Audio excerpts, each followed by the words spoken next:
За Ус аймгийн нэг алдарт хаалганы дээр гээд нутгийн залуутай ярилцж байна. За өөрийгөө нэг товчхон танилцуул. За намайг Ус аймгийн 9-р гэргэн Баасанд оржийн Мөнхөд орж гэдэг залуу байна.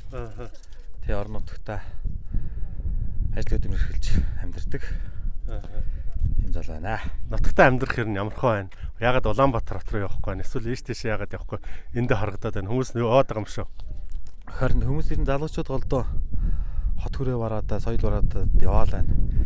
Би болохоор яг төрс нутагтаа байх ч одоо сайхан да. Энээс нэг холдож явъя гэсэн тийм бодол ерөөсөө байдгүй.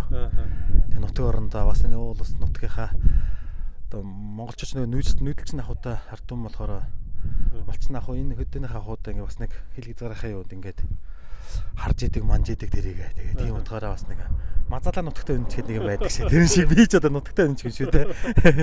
Тэгээ эндээ тэгээд эхнэр 3-4 хүүхдтэй хамт сайхан ажил төрж нутаг орондоо хөдөлмөр эрхэлж амьдарч байна. Би бас овсод зүгээр тэнгэр үзэл гэдэг тэр зүйл үзэл санааг ер нь яах бол бас жоохон тийм шашин нэлээд шашинцсан газар шүү дээ тийм үү? Эртнээс нааш. Тэгэд яах вэ гэсэн хүмүүс харин талархалтай хүлээж авч байна. Ер нь ямархуу байна энэ үзэл санааны төлөө сонсох, суралцах, одоо таньж мэдхэд энэ замд юу нөлөөлөж байна? Одоо аав ээж чинь одоо шарын шашин лам хуврах гээл явдаг л байсан. Тухайд хүүхд байсан.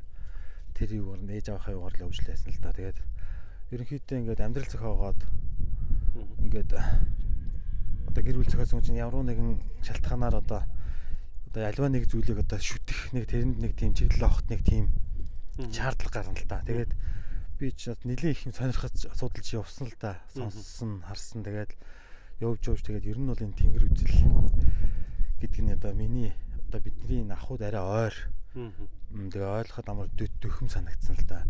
Тэгэл одоо сошиал орчноор ч одоо энэ лам хувраг одоо янз бүрийн зөвсөртлийн талаар нэг тийм одоо нийгэмд нэг болохгүй юм бас их сонсогдож үздэг. Тэгэхээр ийм зүйлийг дагаж одоо юу байх нь арай биш байхаа гэж бодоо. Туйхныхаа үднээс те янз бүрийн асуудал. Тэгээд их нартайгаа ойлоо яваад судлаад ярилцаад яасна. Ер нь бол энэ тэнгэр үзэл гэдэг бол монголчууд бидний эрт дээр үеэстэй гэдэг мартцсан байсан зүйл байсан юм байна. Энийг одоо ингээд эргэн сэргээхэд их сайхан байдаг дотор дүүрээд ер нь тэрэнд нэг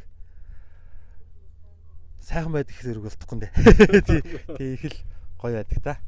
Тий нэг одоо хүчээ авч одоо ингэж сэргэж юу яаж байгаа залуу хүмүүст их баяртай байдаг. Энийг дэмждэг. Нийт одоо залуучуудаар болоход бас нэг юм нэг судалчаараа өнгөцгөн битий номыг нөгөө хавцаар нь битий дүгнэрээ гэдэг чинь бас нэг дотор нь ороод нэг сонирхоод үзэхгүй юу. тэргүүл ямар бид нэр сонирхоод юм сонирхоод ирсэн хүмүүс алдах юм байхгүй шүү дээ тий. Тэр үднээсээ бас нэг ингээд сонирхоод үзээрэй л гэж уриалмаар байна да. Залуучууд. За баярлалаа.